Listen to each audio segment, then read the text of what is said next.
What if I told you that the story of a single city, a humble settlement along the Tiber River, would one day rewrite the course of human history? Picture a place where shepherds and farmers, living in the shadow of 7 hills, dared to dream of something greater. This is where our journey begins, not with kings or conquerors, but with a bold experiment in self-rule, the Roman Republic. For nearly 500 years, this revolutionary system of government defied the odds, transforming Rome from a minor player in Italy to the unrivaled master of the Mediterranean. But how? What were the pivotal moments, the fateful decisions, the triumphs and betrayals that shaped this extraordinary rise? The answers lie in 20 critical turning points, each a thread in the grand tapestry of the Republic's story. Some of these moments thundered across battlefields, like the clash at Cannae, where Rome faced annihilation. Others unfolded in whispered debates within the Senate's marble halls, where ideas about justice and power took root. And then there are the hidden turning points, the quiet reforms, the unexpected alliances, the personal ambitions that secretly steered Rome's fate. Together, they reveal a truth far more fascinating than any legend. The Republic wasn't built in a day, but through countless choices that echoed across generations. Here's why this ancient history still matters to you today. Walk into any modern courtroom, and you'll hear echoes of Roman law. Glance at the structures of governments around the world, and you'll recognize shadows of the Republic's balance of power. Even the very words we use, Senate, veto, dictator, are living artifacts of this vanished world. Over the next 20 chapters, we'll retrace the steps that forged an empire, uncovering how Rome's struggles with corruption, inequality, and the limits of power mirror our own. This isn't just history, it's a mirror held up to our present, a chance to learn from the triumphs and warnings of those who came before us. So let's step into the forum where the stones still whisper their stories, and begin where Rome itself began, not with an ending, but with a daring beginning. The story of Rome's beginnings is woven from equal parts myth and mystery. According to legend, twin brothers Romulus and Remus, descendants of a Trojan prince, were left to die along the Tiber River, but saved by a she-wolf who nursed them to strength. As adults, they returned to the very spot where their lives had been spared, vowing to build a city, but ambition clashed with brotherhood. A dispute over where to lay the first stones ended in tragedy when Romulus killed Remus, declaring himself the sole founder of Rome in the year 753 before the Common Era. Yet beneath this dramatic tale lies a far more complex reality. Archaeologists have uncovered traces of small settlements on Rome's hills dating back even earlier, suggesting a gradual merging of Latin tribes, Etruscan rulers, and Sabine neighbors. Rome wasn't born in a single act of creation. It grew, layer by layer, through trade, conflict, and cultural exchange. The Etruscans, in particular, left an indelible mark, introducing advanced engineering, religious rituals, and even the toga to the fledgling city. But by 509 before the Common Era, Rome's patience with kings had worn thin. The last ruler, Tarquin the Proud, earned his name through cruelty and arrogance. When his son committed a brutal crime against a noblewoman named Lucretia, the outraged Romans rose up, banishing Tarquin and swearing never again to tolerate the rule of a single man. This wasn't just a rebellion, it was a revolution in governance. In place of a king, they established a radical new system, a republic where power would be shared among elected leaders. What makes this moment so extraordinary isn't just the fall of a tyrant, but the birth of an idea. Rome's early struggles between monarchy and liberty, between different cultures and classes, planted the seeds for a society that would value law over the whims of rulers. The Republic's founding wasn't a clean break with the past, though. Elements of Etruscan tradition lingered, and the patrician elite still held disproportionate influence. Yet the stage was set for a daring experiment. Could a city ruled by citizens, not kings, survive in a world of empires? The answer would reshape history. The moment Rome expelled its last king, the city faced a question that would define its future: how to govern without falling back into tyranny. The answer came in the form of two words: res publica, meaning the public affair. Power wouldn't vanish, it would simply be shared. At the heart of this new system stood the Senate, an advisory council of Rome's most experienced patricians, and two annually elected consuls who served as joint leaders. Here was the brilliance and the vulnerability of the early republic. By splitting executive authority between two consuls, each with the power to veto the other, Rome hoped to prevent any single individual from amassing too much control. It was a delicate balancing act, one that required constant negotiation and compromise. But revolutions rarely unfold smoothly. While the patricians, Rome's wealthy aristocratic families, dominated the new government, the plebeians, who made up the vast majority of the population, found themselves locked out of real influence. They tilled the fields, fought in the legions, and kept the city running, yet had little say in the laws that governed their lives. Resentment simmered. Within just a few years, this tension erupted into a crisis so severe that the plebeians took drastic action. In 494 before the Common Era, they staged the first recorded mass strike in history, withdrawing en masse to the Sacred Mount outside Rome. The city ground to a halt. Without laborers, soldiers, and craftsmen, the patricians faced an impossible choice: reform or collapse. What followed was a masterclass in political adaptation. The plebeians gained their own representatives, the tribunes, who could veto laws harmful to common citizens. Over time, the 12 Tables, Rome's first written legal code, carved basic rights into stone, making justice less arbitrary. Yet these concessions didn't erase inequality. Wealthy landowners still manipulated the system, and debt bondage trapped the poor in cycles of servitude. The Republic's early years were less a tidy triumph of democracy and more a messy, ongoing negotiation between privilege and populism. This struggle reveals a timeless truth about power. Systems designed to prevent tyranny can, paradoxically, entrench new forms of oppression if they don't evolve. Rome's founders had dismantled a monarchy, but they hadn't yet built a true democracy. The real test wasn't just creating institutions, it was ensuring those institutions served all citizens, not just the elite. As we'll see, this tension between ideal and reality would shape every major turning point in the Republic's history, from battlefield victories to backroom deals. The revolution of 509 before the Common Era was just the opening act in a drama that would span centuries. Imagine waking up one day to realize that every law, every position of power, every decision about war and taxes was controlled by a tiny elite, while you, despite making up the vast majority of society, had no real voice.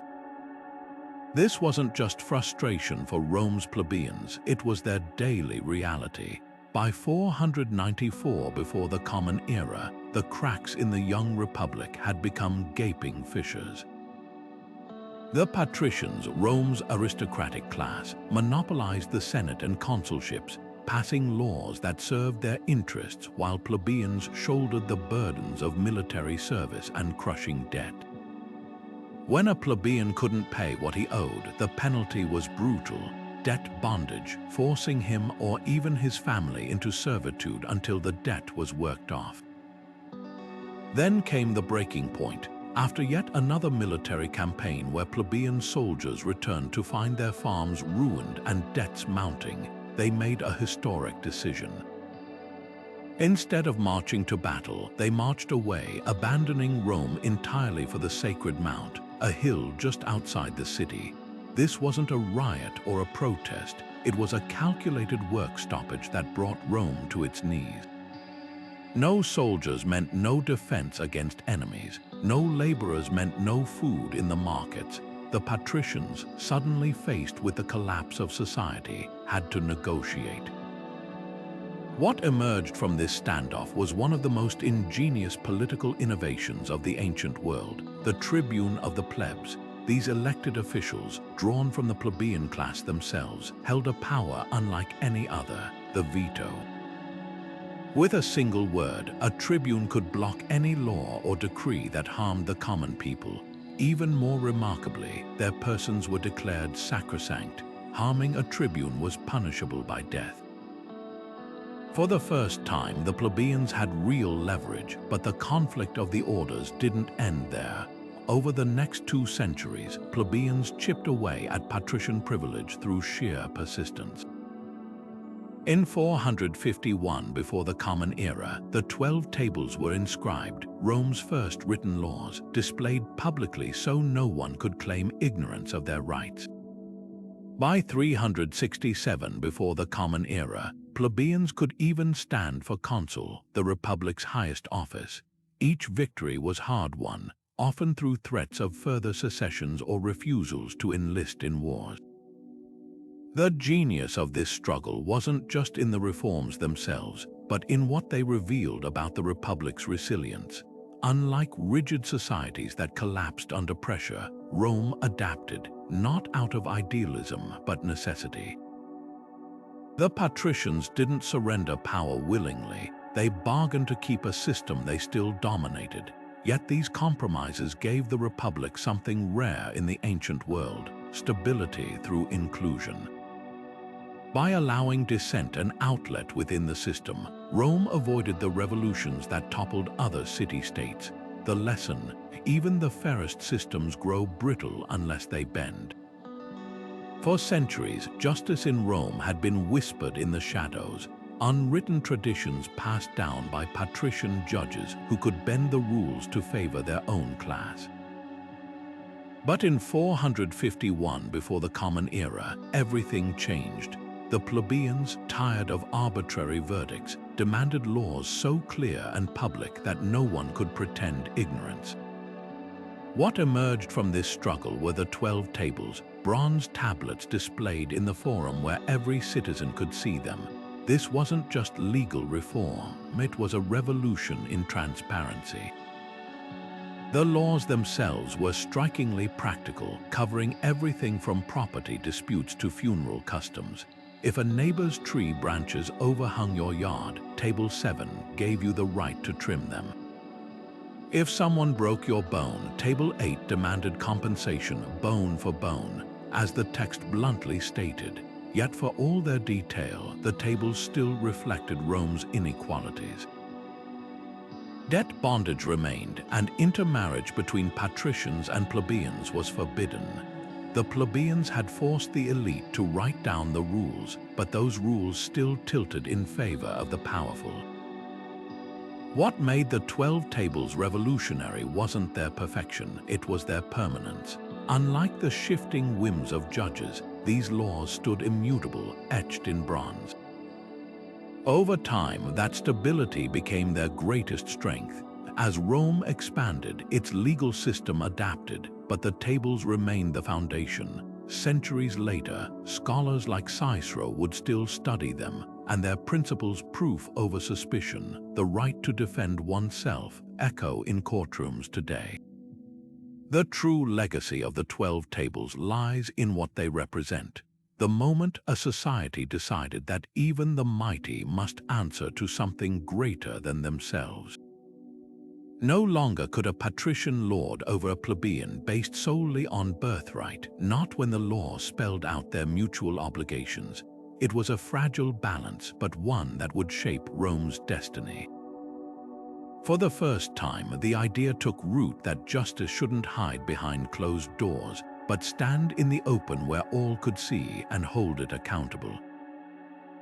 That ideal, however imperfectly realized, would outlast the Republic itself. Rome had survived political upheavals and internal strife, but nothing could have prepared its citizens for the horror that arrived in 390 before the Common Era. A massive force of Gauls, fierce warriors from the north, swept down the Italian peninsula, crushing every army in their path. When they reached Rome, the hastily assembled legions barely slowed their advance.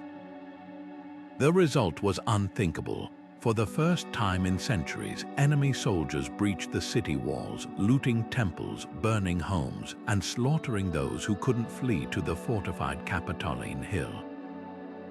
The Gaulish chieftain Brennus supposedly threw his sword onto the scales as Rome's gold was weighed for tribute, sneering, "Vi victis, woe to the vanquished." It was more than a defeat, it was a humiliation that shook the Republic to its core. Yet what happened next reveals the true character of Rome. Unlike other ancient cities that faded after such disasters, the Romans refused to surrender, not to despair, and not even to the temptation of abandoning their ruined home. As the Gauls withdrew, laden with plunder, the citizens returned to blackened streets and shattered walls. Instead of fleeing, they rebuilt, and this time they did it differently. Stone replaced wood in new fortifications, creating the massive Servian walls that would protect the city for centuries. Military tactics were overhauled, abandoning the old Greek-style phalanx for the more flexible Manipular system that would make Roman legions legendary. Even the Republic's political unity, often fractured by class strife, briefly solidified in shared determination. The sack of Rome became a rallying cry, a story told and retold to fuel resilience.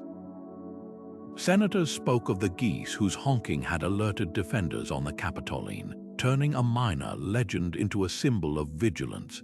The phrase, "the Gauls are coming," entered the lexicon as shorthand for impending crisis. Most importantly, the trauma reshaped Rome's worldview. No longer would they see themselves as just one city among many in Italy. The near annihilation planted a seed of defensive expansion.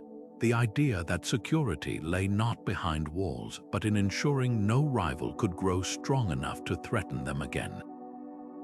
This moment captures a paradox at the heart of Rome's rise. Catastrophe didn't break them, it clarified their purpose. Where other cultures might have collapsed under such a blow, the Romans absorbed the lesson and adapted. The rebuilt city wasn't just a physical space, it was a declaration that Rome's identity wasn't tied to its buildings, but to the relentless spirit of its people. As we'll see, that spirit would face even greater tests in the centuries ahead, but the sack by Brennus's Gauls proved one thing: Rome could lose a battle, but it would never stop learning how to win the war. The rolling hills of central Italy might seem peaceful today, but 23 centuries ago, they were the stage for one of Rome's most brutal survival tests, the Samnite Wars. This wasn't just a clash of armies, it was a battle of philosophies. The Samnites, hardened mountain warriors, fought with guerrilla tactics and intimate knowledge of the rugged terrain. Rome, still recovering from the Gallic sack, faced a choice: adapt or be crushed. What unfolded over 5 decades of on and off conflict would redefine not just Rome's borders, but its very identity as a military power.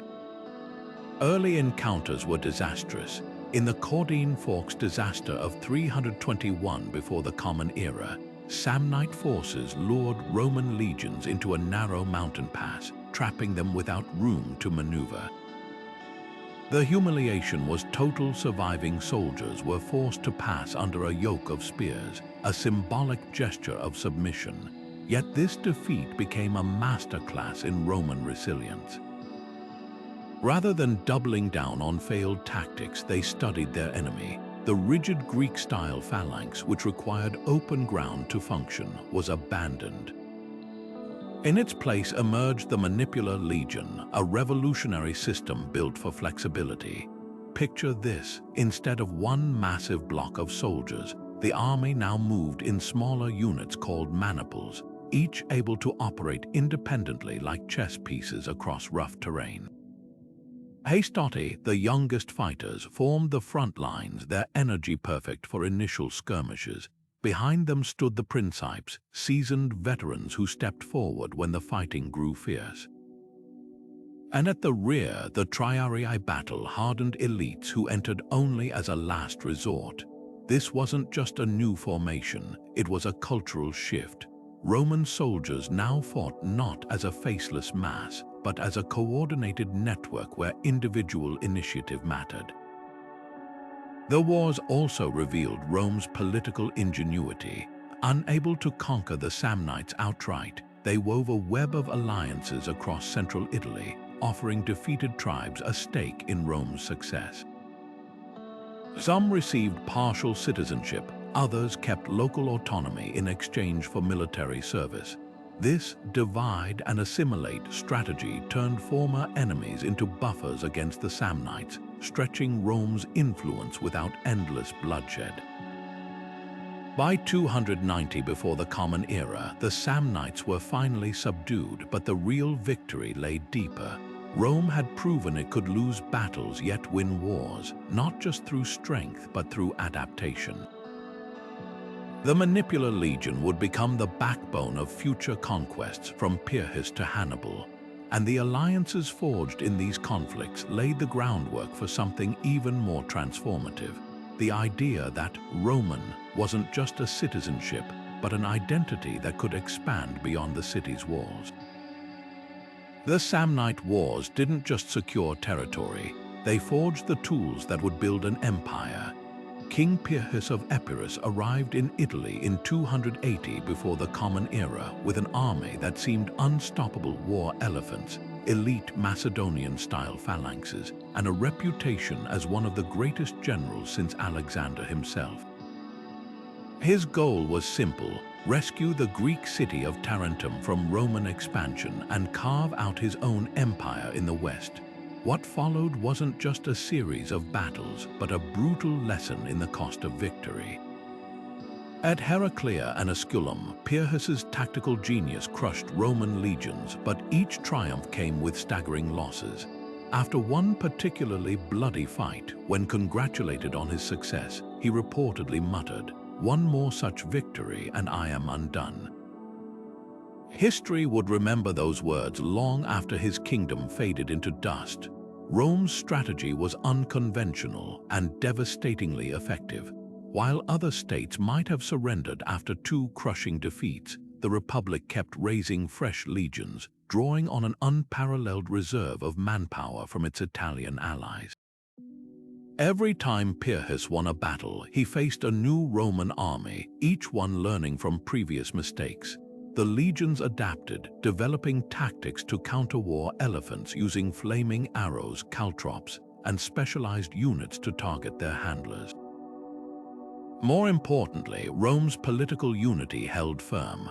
Unlike the fractured Greek cities Pyrrhus was accustomed to, where a single defeat could trigger rebellions or betrayals, the Republic's network of alliances remained intact. The war's true turning point came not on the battlefield, but in diplomacy. When Pyrrhus sailed to Sicily to fight Carthage, hoping to replenish his resources, Rome used the respite to tighten its grip on southern Italy.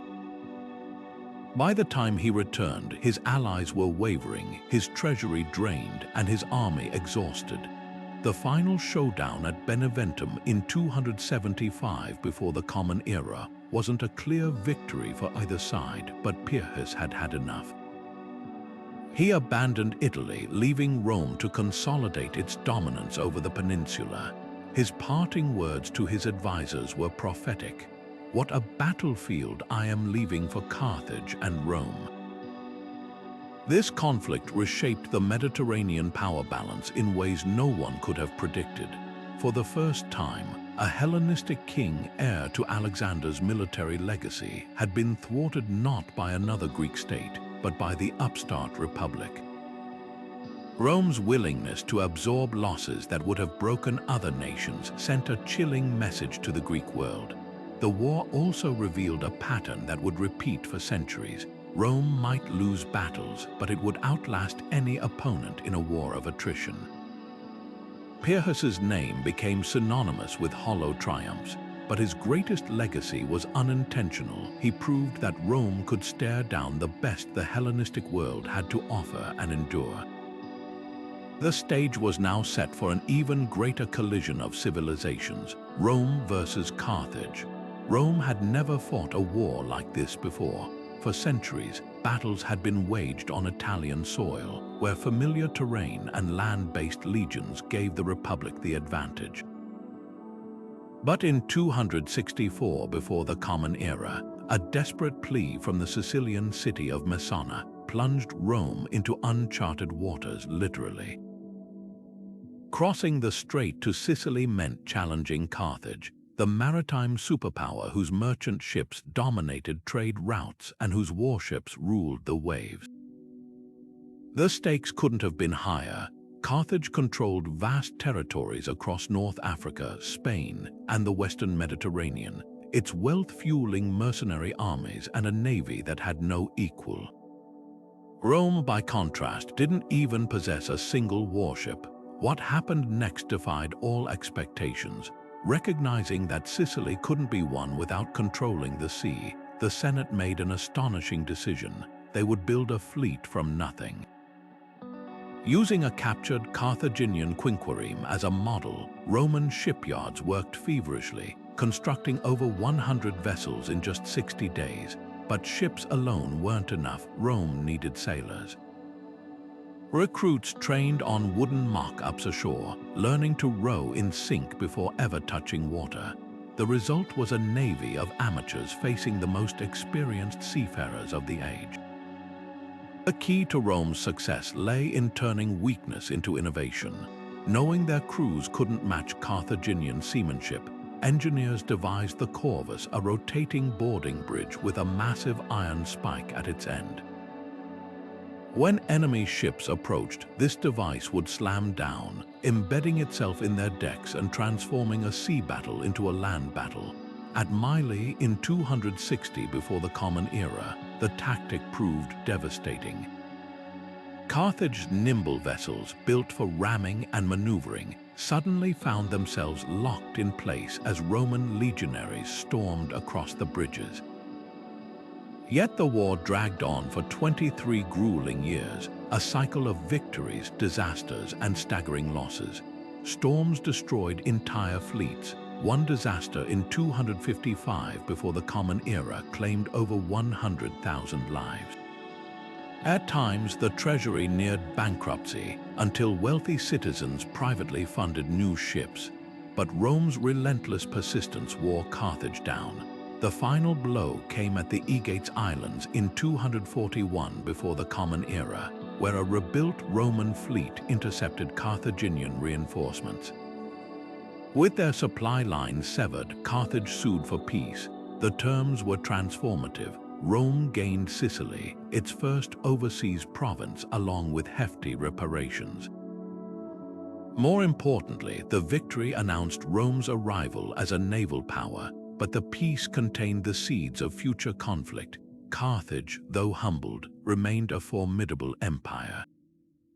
And Rome, now eyeing the wider Mediterranean, had tasted the possibilities of expansion. The First Punic War wasn't just a military contest. It was the moment Rome stepped onto the world stage, setting in motion a rivalry that would soon explode into an even greater war, one that would push both empires to the brink. Hannibal Barca didn't just invade Italy, he rewrote the rules of warfare. In 218 before the Common Era, the Carthaginian general accomplished what Rome considered impossible, marching an army, including 37 war elephants, across the treacherous Alps during winter. The journey cost him nearly half his forces and most of his elephants, but the sheer audacity of the move sent shockwaves through the Republic. This wasn't just an attack, it was a psychological masterstroke designed to break Roman morale before the first battle even began. The Alps were merely the opening act. At the Trebia River, Hannibal lured overconfident Roman consuls into a trap, using hidden cavalry to encircle their legions. Months later, at Lake Trasimene, he orchestrated one of history's deadliest ambushes, concealing troops in fog-shrouded hillsides as the Roman army marched blindly into a killing zone. But the crowning horror came at Cannae in 216 before the Common Era. There, Hannibal's outnumbered forces executed a perfect double envelopment, surrounding and annihilating a Roman army nearly twice its size. Ancient sources claim 50,000 Romans fell in a single afternoon, a loss so staggering that when news reached Rome, the Senate reportedly gathered in the Forum not to debate strategy, but to mourn. Yet Rome's response to these catastrophes revealed the Republic's terrifying resilience. Instead of suing for peace, the Senate adopted the unorthodox tactics of Quintus Fabius Maximus, nicknamed the Delayer. Fabius avoided pitched battles, opting instead to harass Hannibal's supply lines and deny him decisive victories. It was a strategy of exhaustion, one that frustrated both Hannibal, who needed quick wins to sustain his campaign, and Roman citizens hungry for revenge. But Fabius understood a fundamental truth: Hannibal couldn't replace his losses. Every Carthaginian soldier who fell was irreplaceable, while Rome's alliance system provided an endless reservoir of fresh troops. The war became a grueling test of endurance. Hannibal, stranded in southern Italy without siege equipment, watched as Rome methodically reclaimed lost territories. Meanwhile, a young Roman general named Scipio Africanus took the fight to Carthage's homeland, forcing Hannibal's recall after 16 years on Italian soil. The final clash at Zama in 202 before the Common Era wasn't just a battle, it was a reckoning. Scipio, having studied Hannibal's tactics, turned them against him, using disciplined formations and allied cavalry to secure victory. Hannibal's campaign remains a paradox, a string of tactical triumphs that led to strategic defeat. His genius exposed Rome's vulnerabilities, but the Republic's refusal to collapse under pressure exposed something far more powerful: a society willing to lose battles, cities, even generations of young men, yet never the will to fight on. The war forged a new understanding of what it meant to be Roman, not just shared citizenship but shared sacrifice. And as the dust settled, Rome emerged not just victorious but irrevocably transformed. The next century would see the Republic turn its gaze outward, no longer content to defend Italy, but determined to reshape the Mediterranean world in its image. The dust swirled across the plains near Zama as two military geniuses faced each other for the first and last time: Scipio Africanus, Rome's brilliant young general, and Hannibal Barca, the legendary Carthaginian who had terrorized Italy for 16 years. This wasn't just a battle, it was a collision of strategies. Hannibal, ever the tactician, placed his war elephants at the front, hoping to shatter Roman formations with their charge. But Scipio had spent years studying his opponent's playbook. Instead of rigid lines, he arranged his legions in flexible columns, creating lanes that funneled the panicked elephants harmlessly through gaps in the ranks. When Hannibal's cavalry, traditionally his strongest asset, chased their Roman counterparts off the field, they made a fatal mistake. Scipio's allied Numidian horsemen, unlike past Roman armies, didn't flee in disarray.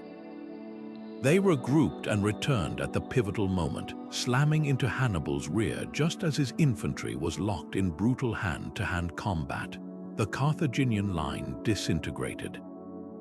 The aftermath of Zama reverberated far beyond the battlefield. Carthage, once a Mediterranean superpower, was stripped of its navy, its overseas territories, and even its right to wage war without Rome's permission. The indemnity, imposed 10,000 talents of silver, paid over 50 years, crippled its economy. Yet the true significance of this victory lay in how it transformed Rome's self-perception. No longer content to be Italy's protector, the Republic now saw itself as the arbiter of the wider world. Scipio's triumph proved that Roman legions could project power thousands of miles from home, and the Senate quickly capitalized on this revelation. Within years, Rome turned its gaze eastward, intervening in Greek affairs under the pretext of liberating cities from Macedonian rule. The spoils of war flooded into Rome not just gold and slaves, but Greek art, philosophy, and customs that would reshape Roman culture. Yet this expansion came at a hidden cost. The traditional balance of the Republic, built for a city-state, strained under the weight of empire. Soldiers serving abroad for years lost connection to their farms, while generals like Scipio returned with unprecedented wealth and loyalty from their troops. The very virtues that had saved Rome, discipline, adaptability, and relentless ambition, now sowed the seeds of future crises. Zama marked the end of an era, but also the birth of something far more complex. Rome had defeated its greatest rival, only to find that victory demanded new ways of governing, new definitions of citizenship, and new answers to an old question: how to remain a republic while ruling an empire. The battlefield where Hannibal met his match became the proving ground for a system that would soon face its own reckoning. Cato the Elder wasn't just voicing a policy when he ended every Senate speech with Carthago delenda estia, Carthage must be destroyed. He was tapping into a deep-seated Roman anxiety, the memory of Hannibal's near annihilation of the Republic still vivid after generations. By 146 before the Common Era, that obsession reached its brutal conclusion. Roman legions didn't just defeat Carthage in the Third Punic War, they methodically erased it from existence. For 17 days, soldiers torched homes, toppled temples, and plowed salt into the earth, a symbolic gesture ensuring nothing would grow where the city once stood. The few survivors were sold into slavery, and Carthage territories became Rome's new province of Africa. Yet this absolute victory carried an unexpected consequence. For centuries, the threat of Carthage had forced Rome to maintain discipline, unity, and military innovation. With their great rival gone, the Republic's focus turned inward, and the cracks in its foundation began to widen. The spoils of empire flooded Rome, conquered gold destabilized the economy, enslaved laborers displaced peasant farmers, and generals like Scipio Aemilianus, who oversaw Carthage's destruction, returned with armies personally loyal to them rather than the Senate. The very tools that built Rome's dominance, expansion, ambition, and military might now threaten to unravel its republican ideals. Cato's warning had been prescient, but not in the way he intended. By eliminating Carthage, Rome removed the external pressure that had long distracted from its internal divisions. Wealth inequality soared as a new class of ultra-rich patricians, enriched by overseas conquests, bought up farmland from struggling veterans. The Gracchi brothers would soon try to address this crisis through land reforms, only to be murdered by conservative elites clinging to privilege. Without a common enemy, Rome's social contract began to fray, revealing a truth as old as time. Nothing unites like an external threat, and nothing divides like its absence.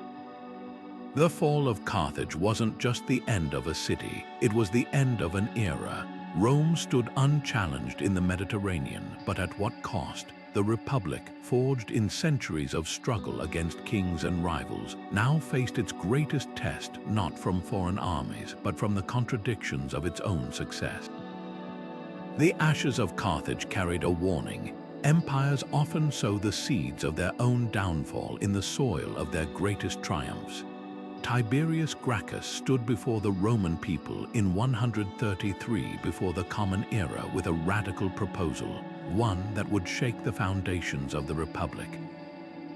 The problem he sought to solve was both simple and devastating. Years of continuous warfare had left Rome's small farmers, the backbone of its army, impoverished and displaced. While they fought abroad, wealthy landowners gobbled up their plots, creating vast estates worked by enslaved laborers from conquered territories. Tiberius's solution: enforce long-ignored laws limiting land ownership and redistribute the excess to landless citizens. On the surface, it was about fairness, but in challenging the Senate's unchecked power, he touched the third rail of Roman politics. What made Tiberius dangerous wasn't just his policy, it was his methods. When the Senate blocked his reforms, he bypassed them entirely, taking his case directly to the People's Assembly. Even more provocatively, he sought re-election as tribune, breaking an unwritten rule against consecutive terms. To the elite, this wasn't reform, it was tyranny in populist clothing. The backlash came swiftly. A mob of senators and their supporters clubbed Tiberius to death on the Capitoline Hill, dumping his body along with hundreds of his followers into the Tiber River. It was a seismic moment. For the first time in centuries, political disagreement in Rome had ended not with debate but bloodshed. Yet the story didn't end there.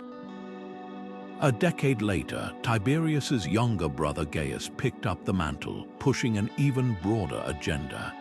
Where Tiberius had focused on land reform, Gaius proposed subsidized grain for the urban poor, infrastructure projects, and most controversially extending citizenship rights to Italian allies.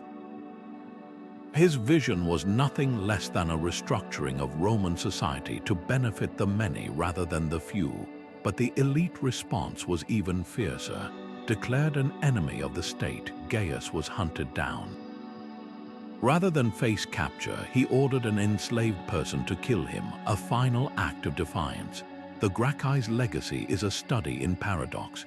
Their reforms failed in the short term, land redistribution stalled, and the Senate tightened its grip.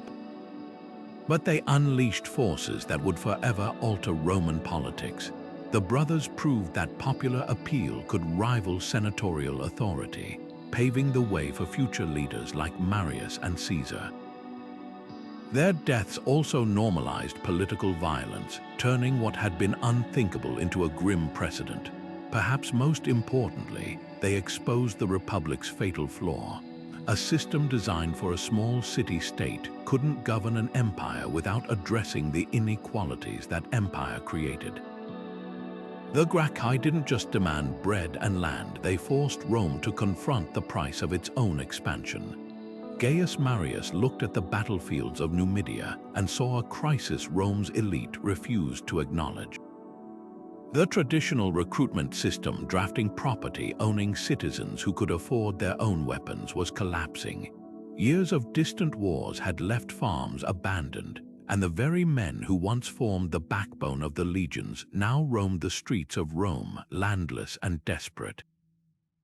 In 107 before the Common Era, Marius, a gruff but brilliant general from humble origins, made a decision that would reshape Roman history. He threw open the army's doors to the Capite Censi, the head count, citizens with no property at all. This wasn't just a personnel change, it was a revolution in disguise. Marius's recruits signed on for 25-year terms with the promise of land grants upon retirement. Suddenly, soldiers had more loyalty to the general who could deliver that reward than to the distant Senate. The implications were staggering. Armies became personal followings, their allegiance tied to charismatic leaders rather than republican institutions. Marius himself capitalized on this shift, winning an unprecedented 7 consulships through a combination of military success and populist appeal. Yet the reforms contained a dangerous irony. Designed to strengthen Rome's military, they inadvertently weakened its political foundations. When Marius clashed with his former protégé Sulla over command of the war against Mithridates, both men did the unthinkable. They turned their armies against Rome itself.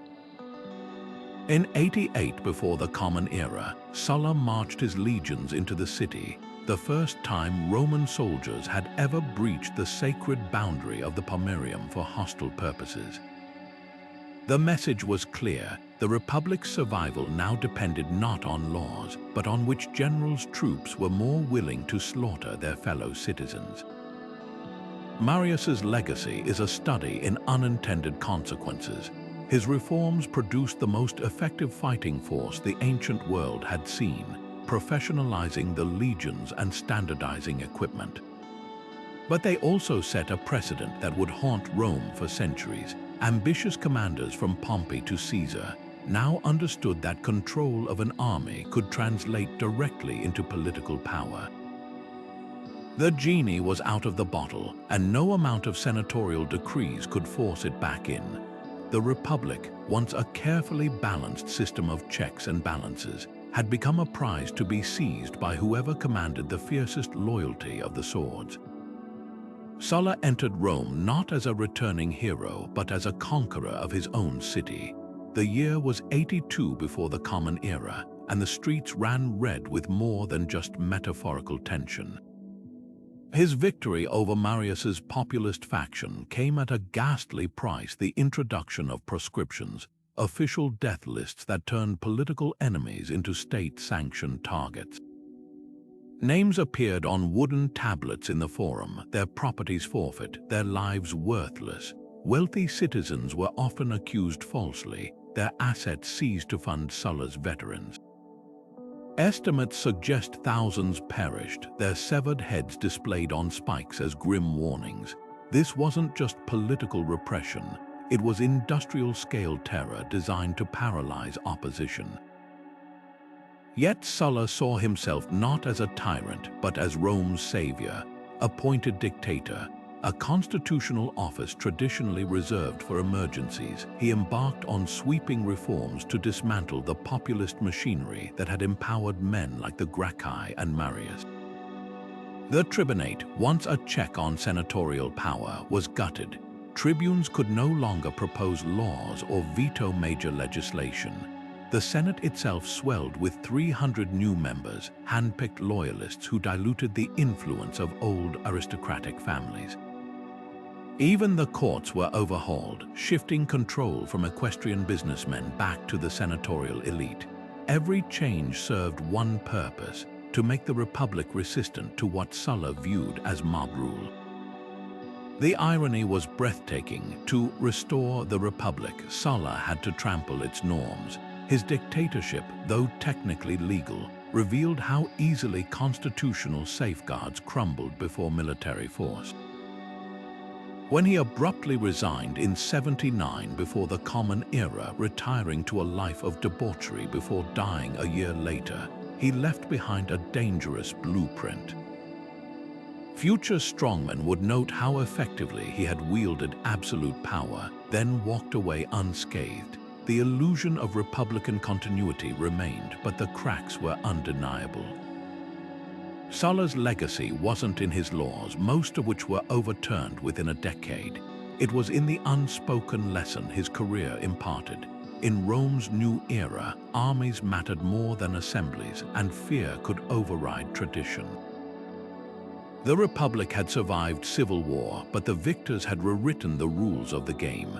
As Sulla's own epitaph boasted, no friend ever outdid him in kindness, and no enemy in cruelty, a chilling epitaph for a system that now balanced on the edge of a sword.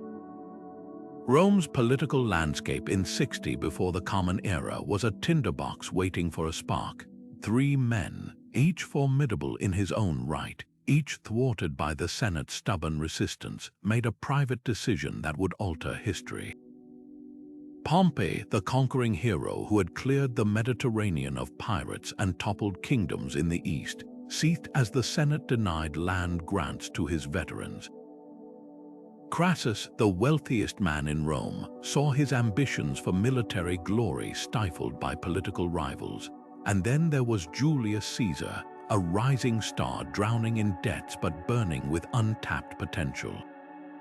Together, they formed an alliance so powerful it needed no official name. Later historians would call it the First Triumvirate. This wasn't a formal pact inscribed on marble, but a whispered understanding sealed by marriages and mutual interest. The genius and danger of their arrangement lay in its simplicity.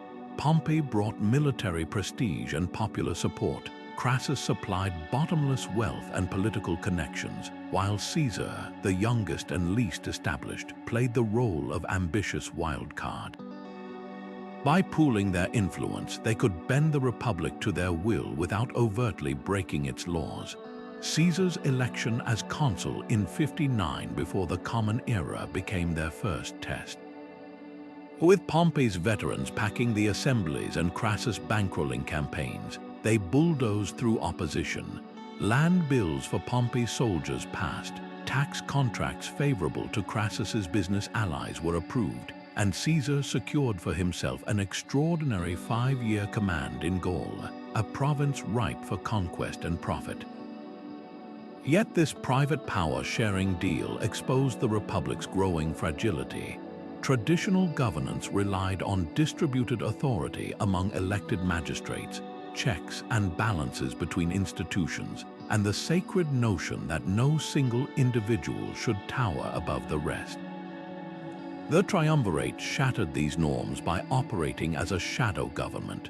When Cotto the Younger, the Senate's most stubborn traditionalist, tried to block their agenda, Caesar had him jailed, only to release him later when the backlash grew too fierce. The message was clear: the old rules still existed, but only when the powerful chose to observe them. The alliance's unraveling came as brutally as its formation. Crassus, desperate for military glory to match his partners, invaded Parthia in 53 before the Common Era, only to meet a gruesome end at Cannae, where his severed head was reportedly used as a prop in a royal play. Pompey, increasingly wary of Caesar's soaring popularity from his Gallic conquests, drifted back toward the conservative Senate. By 49 before the Common Era, the bonds of mutual interest had snapped. When the Senate ordered Caesar to disband his army and return to Rome as a private citizen, he faced a choice: political annihilation or civil war. His decision to cross the Rubicon River with his legions wasn't just defiance, it was the Triumvirate's final, fatal legacy. 3 men had shown that power, once concentrated, could no longer be contained by Republican niceties. The stage was set not for renewal, but for revolution. The Rubicon wasn't just a river, it was the last line Rome's laws could defend. On a frigid January night in 49 before the Common Era, Julius Caesar stood on its northern bank with a single legion, weighing a decision that would echo through history. The Senate had issued an ultimatum: disband his army and return to Rome as a private citizen, or be declared an enemy of the state. For a man whose entire career had been built on audacity, the choice was almost laughable. As dawn approached, he uttered the now immortal phrase "Alia iactuisti," the die is cast, and led his troops across the shallow waters. This wasn't just rebellion, it was the point of no return. What made Caesar's gamble so revolutionary wasn't just the act of defiance, but its sheer theatricality. By crossing that boundary with armed soldiers, he violated one of Rome's most sacred traditions. No general could bring troops into Italy proper without losing their legal authority. The Rubicon marked the threshold where military command ended and civilian life began. Caesar didn't just ignore this rule, he weaponized its symbolism, turning a geographical line into a stage for his ultimate power play. The civil war that followed exposed the Republic's fatal weakness. Pompey and the Senate fled Rome, expecting Italy's municipalities to rally behind them. Instead, town after town opened its gates to Caesar without a fight. Decades of political neglect had alienated the very communities whose loyalty the aristocracy took for granted. Meanwhile, Caesar's veterans, many of them landless men who owed everything to their general, followed him with fanatical devotion. The old system, built on shared allegiance to Republican ideals, now crumbled before personal loyalty to charismatic leaders. Victory came swiftly. By 45 before the Common Era, after crushing Pompey's forces at Pharsalus and mopping up resistance across the Mediterranean, Caesar stood unchallenged. His appointment as dictator for life made the reality plain. The Republic was now a hollow shell, its institutions preserved in name only. He packed the Senate with supporters, issued laws by decree, and even placed his likeness on coins, a privilege previously reserved for gods and dead heroes. Yet the most revealing moment came not on the battlefield but in the Senate House, when a group of senators knelt to offer him a crown in 44 before the Common Era. Caesar theatrically refused it. The message was clear: he didn't need the trappings of monarchy when he already wielded absolute power.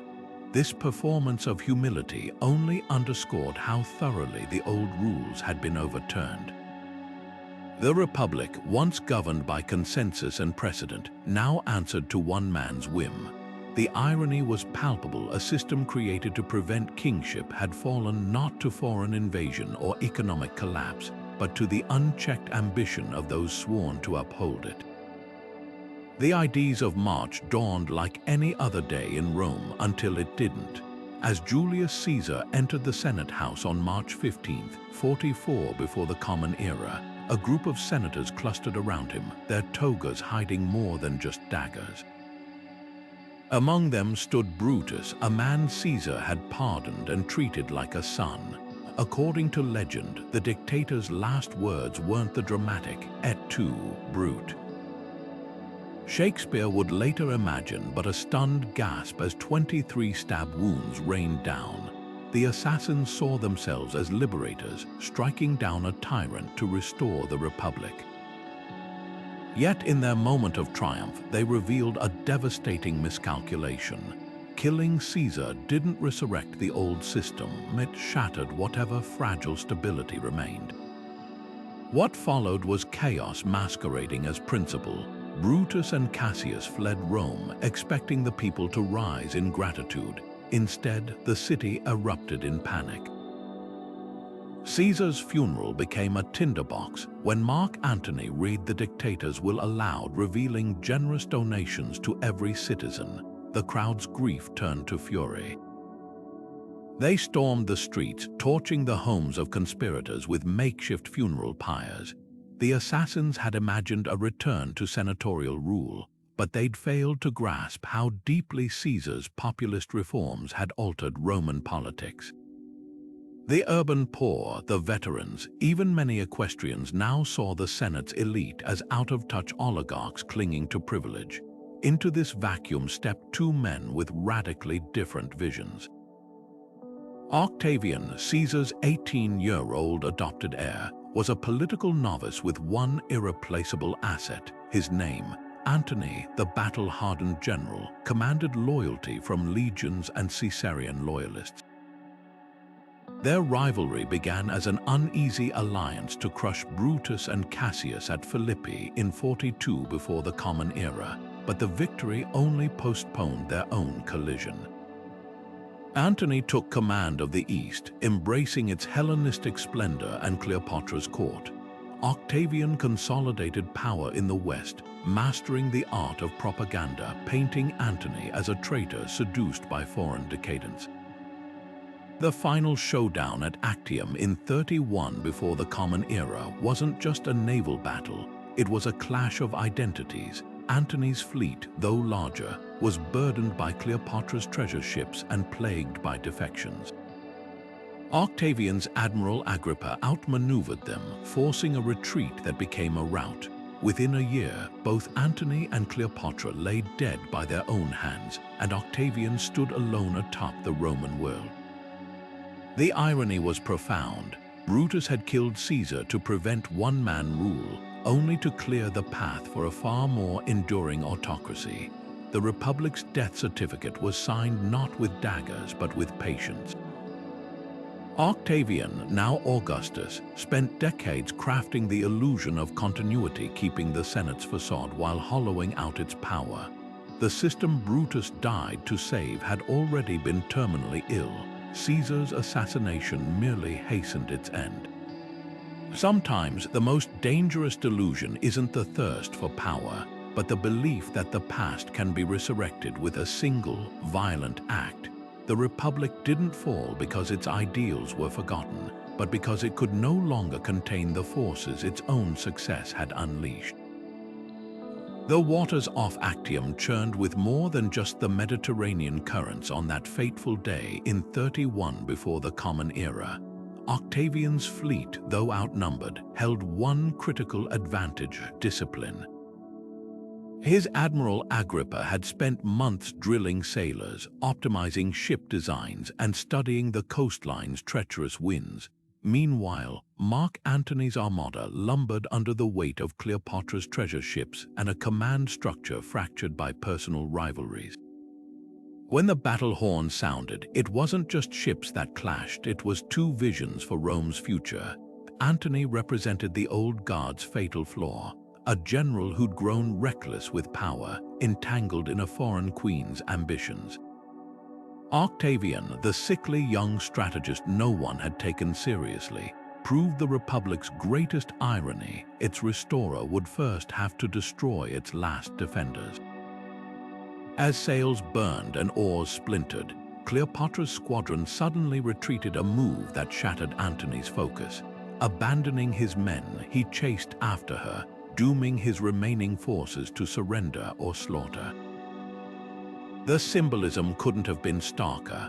Rome's legions, once the terror of kings, had been led to ruin by a man who chose personal passion over duty. Octavian's victory wasn't merely military, it was a masterclass in perception.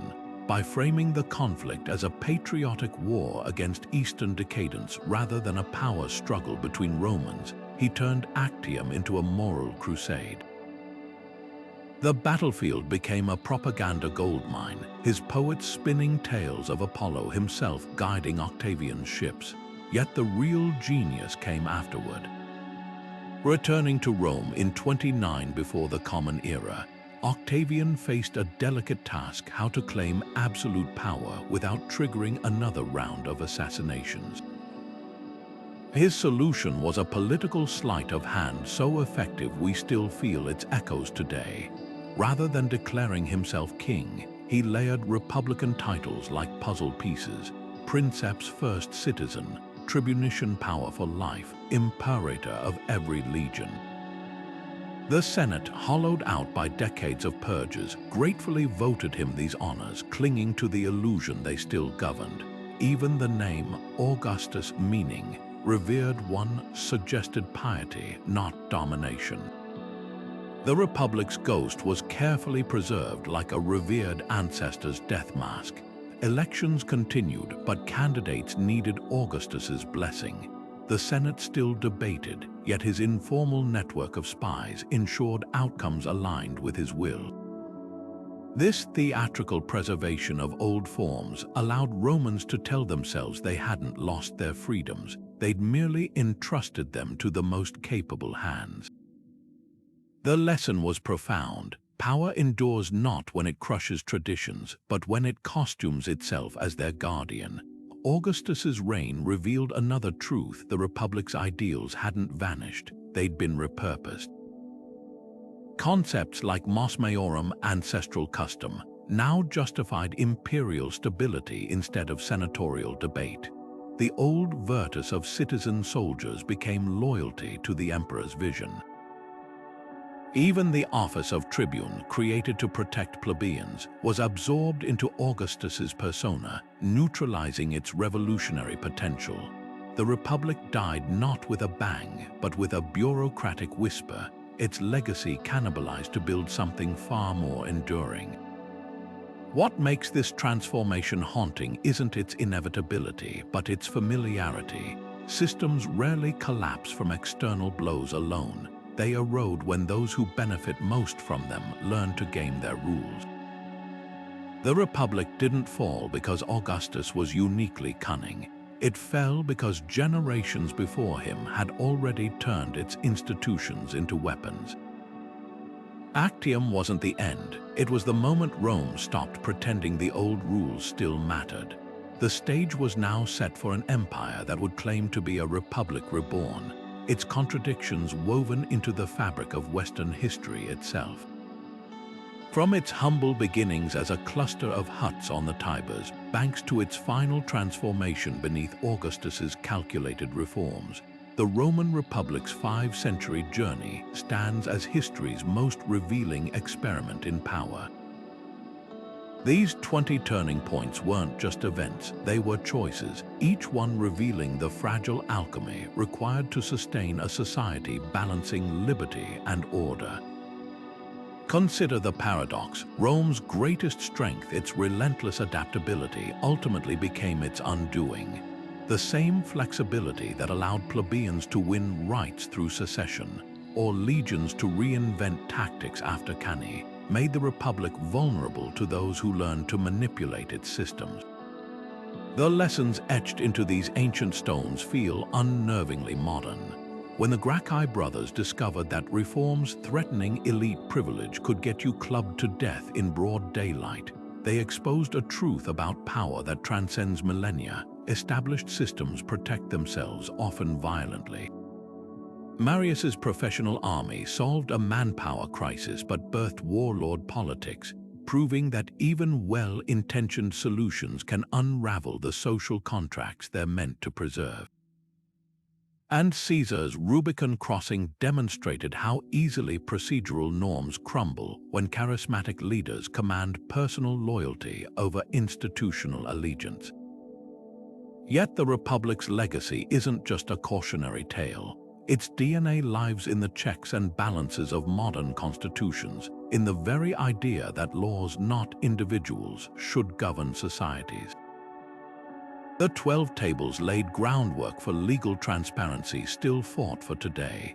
The Tribune's veto power inspired mechanisms protecting minorities against majority tyranny.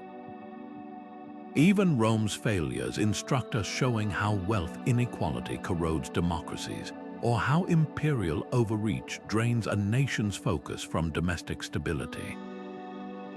As we look around at our own era's crossroads, rising populisms, eroding norms, technological disruptions reshaping power structures, we might ask, which of today's decisions will future historians mark as turning points?